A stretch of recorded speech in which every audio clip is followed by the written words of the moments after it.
ಸಿಂಹರಾಶಿ ಪ್ರೇಮಿಗಳಿಗೆ ತುಂಬ ಶುಭವಾದಂತಹ ದಿವಸ. ಆದರೆ ಸಮಯಾಭಾವ, ಒತ್ತಡ ಇವೆಲ್ಲವೂ ಕೂಡ ಹೆಚ್ಚಾಗಿ ಇರತಕ್ಕಂಥದ್ದು.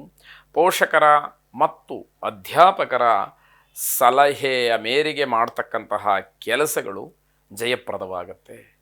ಮಕ್ಕಳಿಗೆ ವಿಶೇಷವಾಗಿ ತಂದೆ ತಾಯಿಯರು, ಮನೆಯಲ್ಲಿ ಹಿರೀಕರು ಏನು ಹೇಳ್ತಾರೋ ಆ ಒಂದು ಮಾರ್ಗದರ್ಶನ, ಜೊತೆಗೆ ನಿಮ್ಮ ಉಪಾಧ್ಯಾಯರು, ನಿಮಗೆ ಪಾಠ ಮಾಡ್ತಕ್ಕಂತಹ ಗುರುಗಳು ಯಾವ ಮಾರ್ಗದರ್ಶನವನ್ನು ಮಾಡ್ತಾರೋ ಅದು ನಿಮಗೆ ಹೆಚ್ಚು ಅನುಕೂಲಕರವಾಗಿ ಕೆಲಸ ಮಾಡುತ್ತೆ. ಇದರಿಂದ ಜಯವನ್ನು ನೀವು ನೋಡ್ತೀರಿ, ಜಯಶಾಲಿಗಳಾಗ್ತೀರಿ ಅಂತ ಹೇಳಿ ಅರ್ಥ. ಅನಗತ್ಯವಾದಂತಹ ಪ್ರಯಾಣವಾಗಲಿ, ಕಾಲಾಹರಣವಾಗಲಿ ಇದನ್ನು ತಡೆ ಹಿಡಿಬೇಕು. ಬೇಡ, ನಾನು ಹೋಗುವುದಿಲ್ಲ ಅನ್ನುವಂತಹ ನಿರ್ಧಾರಗಳು, ಅನ್ನುವಂತಹ ದೃಢವಾದ ಸಂಕಲ್ಪ ನಿಮ್ಮದಾಗಬೇಕಾಗತ್ತೆ. ಹಲವಾರು ದಿವಸಗಳಿಂದ ಯಾವುದೋ ಕಾರಣಾಂತರಗಳಿಂದ ಸ್ಥಗಿತವಾಗಿದ್ದಂತಹ ಕೆಲಸ, ನಿಂತು ಹೋಗಿದ್ದಂತಹ ಕೆಲಸಕ್ಕೆ ಮರುಚಾಲನೆ ಸಿಕ್ಕುವಂತಹ ಒಂದು ಯೋಗ ಈ ದಿವಸದಲ್ಲಿ ಇದೆ. ಗಣಿತಶಾಸ್ತ್ರವನ್ನು ಅಭ್ಯಾಸ ಮಾಡ್ತಾ ಇರ್ತಕ್ಕಂಥವ್ರಿಗೆ, ಮಾಡಿರುವವರಿಗೆ ಅನುಕೂಲವಾಗುವಂತಹ, ಶುಭವಾಗುವಂತಹ, ಲಾಭ ಸಿಕ್ಕುವಂತಹ ದಿವಸವಾಗುತ್ತೆ.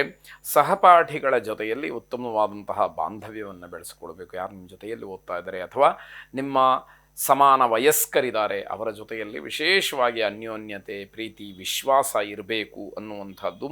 ಸಾಮ್ರಾಜ್ಯ ಲಕ್ಷ್ಮಿಯ ಪ್ರಾರ್ಥನೆಯನ್ನು ಮಾಡಿ ಶುಭವಾಗಿ. ಕನ್ಯಾ ರಾಶಿ ಅನೇಕ ಕೆಲಸಗಳು ನಿಮ್ಮ ಜವಾಬ್ದಾರಿಯಿಂದ ಪೂರ್ಣವಾಗ್ತಕ್ಕಂಥದ್ದು. ಇದರಿಂದ ಕೆಲಸವನ್ನು ಯಾರು ನಿಮಗೆ ವಹಿಸಿದ್ದಾರೋ, ಜವಾಬ್ದಾರಿಯನ್ನು ಯಾರು ಕೊಟ್ಟಿದ್ದಾರೋ ಅವರಿಗೂ ಸಂತೋಷ, ಸಮಾಧಾನ. ನಿಮಗೂ ಕೂಡ ಆ ಕೆಲಸವನ್ನು ಪರಿಪೂರ್ಣ ಮಾಡದೆ ಅನ್ನುವಂತಹ ಒಂದು ತೃಪ್ತಿ ಇರುವಂತಹ ದಿವಸ. ಹಿರಿಯರ ಬೆಂಬಲ, ಅವರ ಸಹಕಾರ ನಿಮಗೆ ಹಲವಾರು ರೀತಿಯಲ್ಲಿ ಅನುಕೂಲವನ್ನು ಮಾಡಿಕೊಡುತ್ತೆ. ಅದು ಕೂಡ ಉತ್ತಮವಾದಂತಹ ಯೋಗ ಅಂತ ಹೇಳಿ ಭಾವಿಸಬೇಕು. ಮಕ್ಕಳನ್ನು ಪ್ರೀತಿಯಿಂದ, ಸಹನೆಯಿಂದ ಉಪಚಾರವನ್ನು ಮಾಡಿ. ಆಗ ಮಕ್ಕಳ ಮನಸ್ಥಿತಿ ಏನು, ಅಥವಾ ನೀವು ಎಷ್ಟರ ಮಟ್ಟಿಗೆ ಮಕ್ಕಳನ್ನು ಪ್ರೀತಿಸ್ತಾ ಇದ್ದೀರಿ ಅನ್ನುವಂಥದ್ದು ಪರಸ್ಪರವಾಗಿ ತಿಳಿಯುವಂಥದ್ದಾಗುತ್ತೆ. ಪ್ರೇಮ ವಿಚಾರಕ್ಕೆ ಮನೆಯಲ್ಲಿ ಗಲಾಟೆ ಆಗ್ತಕ್ಕಂತಹ ಸಾಧ್ಯತೆ, ಅದು ದ್ವೇಷಕ್ಕೆ ತಿರುಗುವ ಮುನ್ನ ಆ ವಿಷಯವನ್ನು ಸರಿಪಡಿಸಿ ಅನ್ನುವಂಥದ್ದು ಎಚ್ಚರಿಕೆ. ಉದ್ಯೋಗದಲ್ಲಿರತಕ್ಕಂತಹ ಭಯ ನಿಮಗೆ ಈ ದಿವಸ ನಿವಾರಣೆಯಾಗುತ್ತೆ. ಶಿಸ್ತುಬದ್ಧವಾದಂತಹ ಜೀವನ ನಿಮಗೆ ಸ್ಫೂರ್ತಿದಾಯಕವಾಗುತ್ತೆ. ಅದನ್ನು ಜೀವನದಲ್ಲಿ ಅಳವಡಿಸ್ಕೊಳ್ತಕ್ಕಂಥದ್ದು ಅತಿ ಮುಖ್ಯವಾದಂಥದ್ದು. ನವಗ್ರಹರನ್ನು ಪ್ರಾರ್ಥನೆ ಮಾಡಿ. ನಮಃಸೂರ್ಯಾಯ ಚಂದ್ರಾಯ ಮಂಗಲಾಯ ಬುಧಾಯ ಚ ಗುರು ಶುಕ್ರ ಶನಿಭ್ಯಶ್ಚ ರಾಹವೇ ಕೇತವೇ ನಮಃ.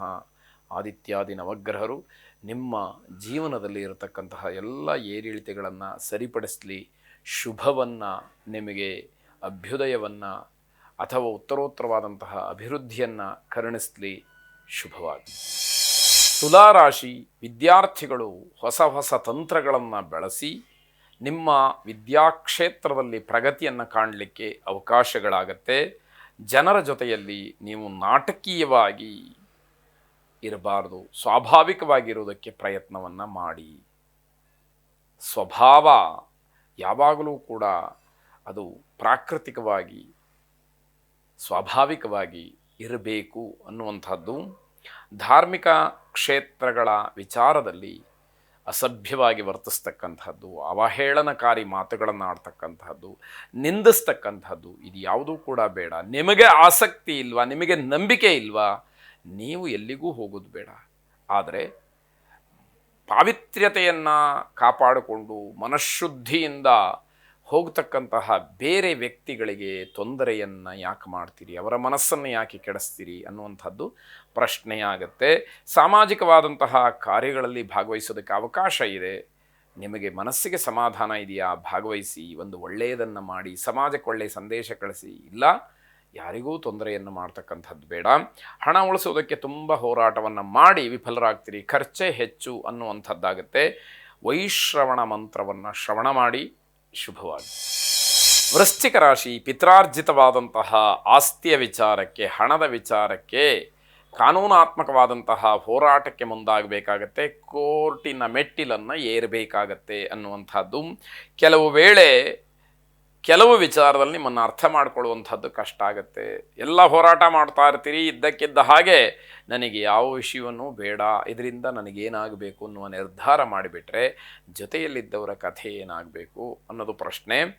ಈಜುಪಟುಗಳಿಗೆ ಗಾಯವಾಗ್ತಕ್ಕಂತಹ ಸೂಚನೆ ಇದೆ, ಎಚ್ಚರಿಕೆ ಇರಲಿ. ಮಾತನಾಡ್ತಕ್ಕಂತಹ ಒಳ್ಳೆಯ ಭಾಷೆ ನಿಮ್ಮದಾಗಿರಬೇಕು. ನಿಮ್ಮ ಮಾತು ನಿಮ್ಮ ಸ್ವಾಧೀನದಲ್ಲಿರಬೇಕು. ಏನು ಮಾತಾಡ್ತಾ ಇದ್ದೀನಿ ಅನ್ನುವಂತಹ ಒಂದು ವಿವೇಕ ಅಥವಾ ಪ್ರಜ್ಞೆ ನಿಮ್ಮಲ್ಲಿ ಇರಬೇಕಾದಂಥದ್ದು. ಮಾನಸಿಕವಾಗಿ ಬೇಸರವಾಗ್ತಕ್ಕಂಥದ್ದು, ಬಂಧುಗಳಲ್ಲಿ ಏನೋ ವಿರಸ, ಇದೆಲ್ಲವೂ ಕೂಡ ಈ ದಿವಸ ನಿಮಗೆ ತೊಂದರೆಗೆ ಕಾರಣವಾಗುತ್ತೆ.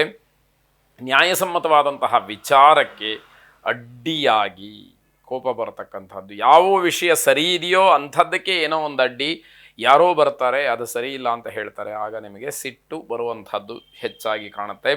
ಮಾತಿನಿಂದ ನಿಮ್ಮ ಗೌರವ ಹೆಚ್ಚಾಗ್ತಕ್ಕಂಥದ್ದು.